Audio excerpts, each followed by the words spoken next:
Il-Gvern flimkien mal-Kunsill Malti għall-Arti ħabbar 3 skemi ġodda li ser jgħinu l-qasam tar-reżiljenza fis-settur artistiku, dan bħala parti mill-pjan b'investiment ta' 7 miljun euro li tħabbar ftit tal-ġimgħat ilu u li jinkludi 5 pilastri differenti fih dan is-settur. Dan tħabbar f'konferenza tal-aħbarijiet kif ġie spjegat li dawn it-3 skemi għaw taħt il-pilastru tar-reżiljenza. Fil-fatt, id-direttriċi għall-fondi u l-istrateġija fih dan il-Kunsill Malti għall-Arti, spjegat it-3 skemi u dak li jinvolvu. L-ewwel skema hija msejħa l-Events Assurance Scheme. Din l-iskema sservi bħala polza ta' assigurazzjoni għal avvenimenti artistiċi li jitħassru minħabba l-miżuri brabta mal-pandemija. Kull applikant f'każ li jitħassar avveniment ikun eligibbli biex jieħu sa massimu ta' 45,000 euro.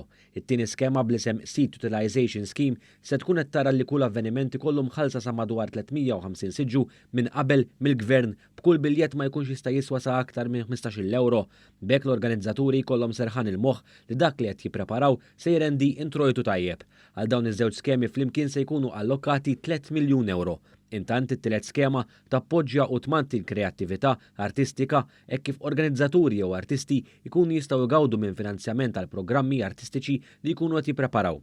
Aħna bħala Kunsill Malti għall-Arti propju qed noffru dan is-sosten finanzjarju għabbażi tat-telf jew tal-nuqqasijiet li tista' tinħoloqlok bħala operatur kulturali jew artist tinħoloqlok minħabba xi miżuri jew minħabba neċessitajiet tal-pandemija nfisha.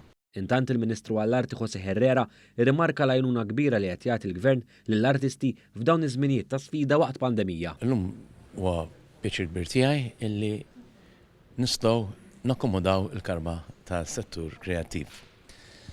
Tis-sena mod eċċezzjonali qed nagħtu dejjem iżjed u iżjed fondi b'mod dirett biex ngħinu l-artisti tagħna.